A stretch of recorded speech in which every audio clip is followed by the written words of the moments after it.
kale nga tuyongedde mawulire gaffe ag'olunaku olwaleero kalebule olugambo ne pokopoko w'abayimbi ba celebrity bwe oli celebrity no one is safe. Omukyala wa MC Kats kyamunoonyerezaako Lawrence ebyokubba akasimu ex wa MC Kats bamukutta bba akasimu naye si story kati story yeno mwana muwala amanyiddwa nga Choosen Becky mujjukire ono nzaalwa y'e Masaka era ng'alina abaana babiri weddu yasooka mwegaana ng'ono yamuzaala mu mukubi wa bifaananyi ayaddako omwana owokubiri yamuzaala mu buloga amanyiddwa nga Dictator Amiri era ng'agenda okudda kayinza omuzaala mu kyali waffe amanyiddwa nga Kasazo osegedde fix eriawo kati Choosen Becky emboozi eriwo munnange egambibwa muno ono bamubanja milioni 2 ekimubanyisa milioni 2 lwakugaana agenda yimba ku mukolo emikolo nno twadde tumanyi guli gumu naye emikolo gino twagenza okuzuuka ng'emikolo giri ebiri ng'ogumu gwali gwekaliisizo omu gwali gwekaliisizo ng'omulala gwali gwa wano Lawrence mbulya script omulala gwali gwa wano secretary yamyagaye gwali gwawa ogumu gwali gwekaliisizo omulala then gwali gwa wano sineerabiddewo naye side zaano ng'agenda ndowooza ku lweruweera awo ku Bombo Road kati Choosen Becky ono muno omuwala bwe mwalabye mawulire asabasinga amuwa ssente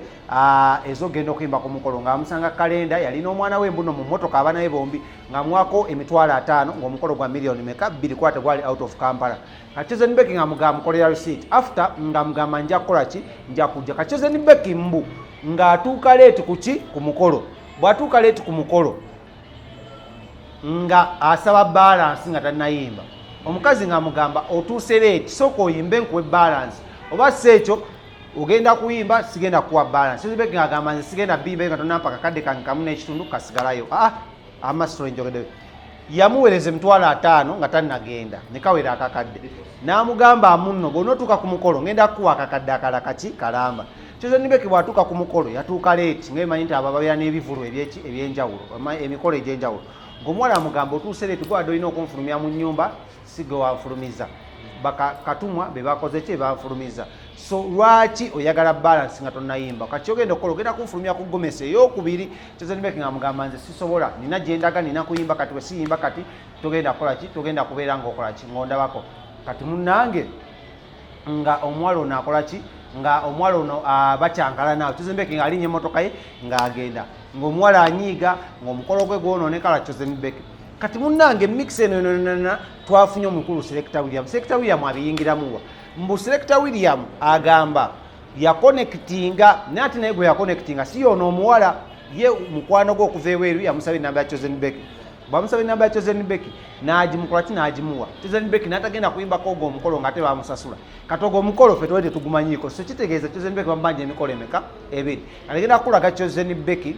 obulyake n'obunanfuusi bwafunye mu nsonga z'okuyimba zino first of all ebigambo bino byogenda owulira bya Selector Williams ye yabyogedde ne Selector Williams y'omu ku abasajja abaluddewo ennyo mu music industry ye Uganda era nga y'omu ku analyst be tulina ng'oba twagala okukuba ttooki mu nsonga z'abayimbi gwe tuyita yatunnyonnyodde ekika kya Choosen Becky who is the real Choosen Becky n'atujjukiza ki ekyajja Choosen Becky mu Nick Promotions n'atujjukiza ki ekyayawukanya Choosen Becky ne Victor Kamenyo n'atujjukiza ki ekyayawukanya Choosen Becky ne David Utalo fena twali tugamba Choosen Becky simanya Nick Promotions be baali ababi simanya Victor Kamenyo yali omubi kati wuliriza emboozi ya Choosen Becky otegeere obubi bwa Choosen Becky nze sinagambako nti mubi kubanza simu booking ngalayo kivulu naye nga bwe tugamba katumwenyeemu nga bwe tuwuliriza Selector Williams nekyo tuba twerabira kola kikimu kyokka subscribe nga wano wennyini ate share ne proud sponsored by bannaffe aba King Montage Studios bano basanga bawali enankulabye ku level 3 ekizimbe kiri Prime Tower tuukawo obikwate bakwate emikolo okwanjula okuhinjirwa so gendayo obeere nga ate osobola obbawa emirimu owagire naffe babeere nga batuwagira amanya nze KingSmith nkola ne Lawrence lero omwana gwe bayita Manka Kiyingi ne Choosen Becky n'obaleeta ne tunyumyamu nabo kakati okuyisizaamu amangu omuntu alaba uncut kikyokuba nti nze Selector Williams story ya runninze nabadde nvuga motoka nabadde nva ku Tavern Woods waliwo meeting ebaddeyo omuntu webweru n'angamba nti ekiri ku TV kizibu nensaba producer Kafuko ne mugamba nsaba ku link ya story eyo n'agimpa nga Ronnie Manka Kiyingi ayogera ekya Selector Williams ne bamuwa ssente nazirya n'akangakanga Choosen Becky ssente wazirya nga tetunatuuka eyo kati nze ate ekyasinze samazeyo na story kasita yamaze okugamba Selector Williams gwe bawa ssente ne mukubira essimu naye okuddayo emabega mu mwezi ogwokubiri mukwano gwange abeera mu America ajja mu inbox aŋŋamba ya WhatsApp nsaba ku namba ya Choosen Becky eya Stasha Mayanja ne Winnie Nwagi nzimuwa addamu aŋŋamba mpa ku ya Choosen Becky bwe mmala omuwa enamba ya Choosen Becky kuba tuli mu lockdown eno bwe mmala omuwa ya Choosen Becky nzija mu inbox ya Choosen Becky mugamba waliwo abantu bempadde enamba yo bwe bakkubira tobayisa bubi oba be baliwa papa konze bajja kukubira nemba mu mukolo abayimbi mu Uganda wano n'ensi yonna bw'aba naddala nga talina management emunyweza nnyo bannabitono Obemiyanga wamulabye nga bamutuuza ng'ate Captain Mulamba bannabitone ffenna tuyina akazoole kati oba olina okuteekako ekyo kuba bali bebaginsabye bo balowooza mbu olw'okuba nze William omwana ono agenda bayisa bulungi kati nyinza okuba nali simanyi nti agenda bayisa bubi kyekyokuba nti ate nze nesitegera omukolo okugenda kubaawa naye mukwano gwange ngambye waliwo abaagala enamba yaani ya Choosen Becky nze nembivaamu nziramu bitegeera nga mukwano gwange azzeemu aŋŋamba omwana yatukola bubi munaye omwami gwe twawa enamba ngambye omwana teyayimba nga tebaali bamuwadde ku ssente nkwata essimu ya Choosen Becky ya Airtel nkubira Choosen Becky halo papa munnange mbadde nsaba ontegeeze waliwo omukolo gwe nagabako ennamba y'essimu kituufu baakuwa ssente n'otayimba bw'oba obibuuza ate lwaki obibuuza nze tuutu Choosen Becky kati bw'akola ekyo mwana omuto w'empisa bw'ati kakati ngenda mu WhatsApp ye Choosen Becky nkukubiddeko ku Airtel nonziramu bw'otyo naye omukolo guno naggamba nali ngenda kugaba ennamba yo baagambye tewayimbye mukolo ki gwonna papa ne mugamba mukwano nyamba abantu abo kuba erinnya lyange ligera kukola ki nambulutuukinga omwana oyo ne mugamba kakati Choosen Becky omulundi olunaku lwa leero njagala kulaga kwata ssente z'abandi ozikole ki ozizeeyo awo na Choosen Becky tisobola muwayiriza nti yankola ki yanziramu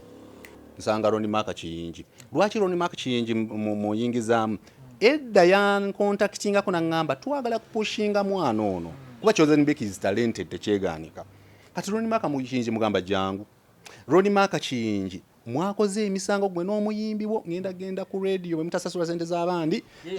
njogere Ronnie Mark Kiyingi aŋŋamba nedda William tokikola naawe omwana ono tuli mu kumutuze tokikola omwana oyo bambi kyemmanyi omukyalo ono gw'olaba actually ali mu kunkubira ekyewuunyisa maze omuweereza message endala saagala kulaga linnya lye naye kati naye bimusobedde kuba store agiraba ekola ki gwe nawaaki ennamba kakati munnange Ronnie Mark Kiyingi aŋŋamba omwana oyo si ye mwangu ennyo naye omuyimbi we gwayita obutali mwangu ye naye n'abantu bangi nnyo ababadde batabuka naye mbadde nga musitula n'agenda n'afukamira ne bwe kinaba kinneetagisiza bino Mark ndaba ne bwe kinaba kinneetagisiza kumuleeta yeetonde nja kukola ki naye tokola ekyo William togenda ku mpewo bwe nayawukana ne Ronnie Mark Kiyingi amazima ku radio ewaffe saakyogerako ku Facebook yange saakyogerako ku Twitter ne ku YouTube saakikola ki nyemba ndi awo nga NBS Uncut kalakati running a story ey'omukolo gw'ebusiika okwavudde ate bano okujja okwewozaako bateekemu nti William gwe baawa ssente amawulire gali bwe gati emikolo gifuuse emeka omukolo kwe nagabira essimu jjo bwe nziramu nkubira omuntu ono ayansaba ennamba mugamba bannaye ekirungi investigatively nkuzanya nyina story gye nkwadde off air ey'abantu n'amaloboozi n'agawulira ono ebyesobola kuteeka kuno n'ebifaananyi by'omugole w'ekaliro ye mulala era naye anaavaayo luki lulwe kakati bwe nzija bali bo omukolo tebaabigendamu mu mawulire ge mazima bwe ndaba sitole y'ebusiika we nayingiriddemu nkwata essimu nkubira Ronnie Mark Kiyingi nze okutiisa kwokka okulina okunjogerwako nagamba Choosen Becky kakasa nti ozaayo actually up to now where you work ennyimba z'oyo mwana zivuga era nsobola okudda ku kamera wanne nkugamba sisobola kuzijjamu teka naawe artist tebamusuula bwe batyo era Choosen Becky obuziga bw'ekiro gaabuleke naye kyalina okukola kyekino njagalayo batutegekereyo show Choosen Becky Ronnie Mark Kiyingi nze n'ow'omukolo gw'ebusiika gwe saalimu kakati ate mu abakola investigative journalism funa omukyala w'ebusiika omubuuze wamma tukulaba oli ku mawulire Selector Williams yakuwa enamba ya Choosen Becky bw'anaaba w'amazima ajja kugamba nedda abaffe ssente ze wali owa Choosen Becky waziwa Selector Williams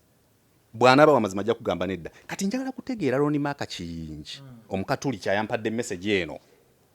nga ngamba sorry nga amaze okukola damage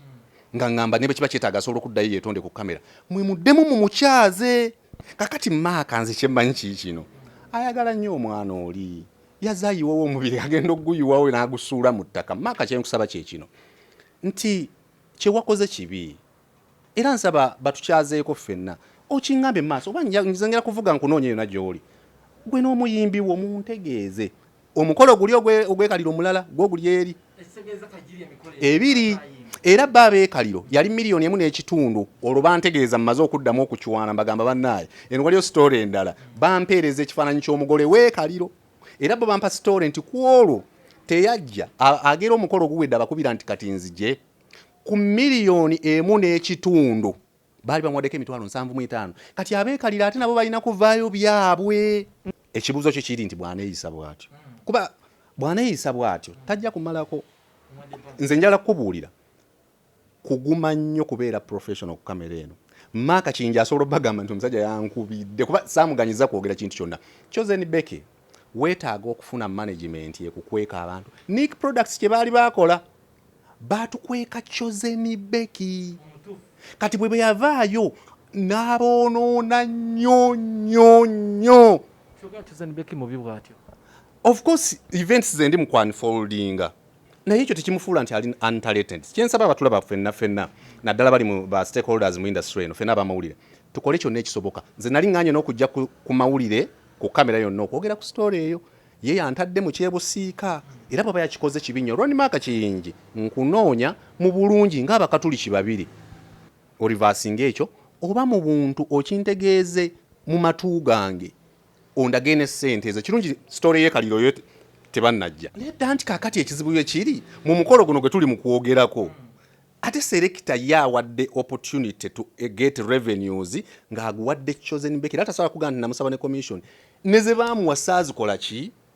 okiraba nti nze Choosen Becky talina wajja kuŋŋamba nti selector n'aŋŋamba nti jangu onnyimbira omukolo guno nedda naye ate mu lockdown nga buli muntu anoonya ssente n'empaayo ennamba ye era ebintu ebyo tubikoze nnyo ng'ovudde ne ku kya Choosen Becky kuba artist abalala ne bakosa abantu ekyokubi nominations ze mulaba mu Uganda wano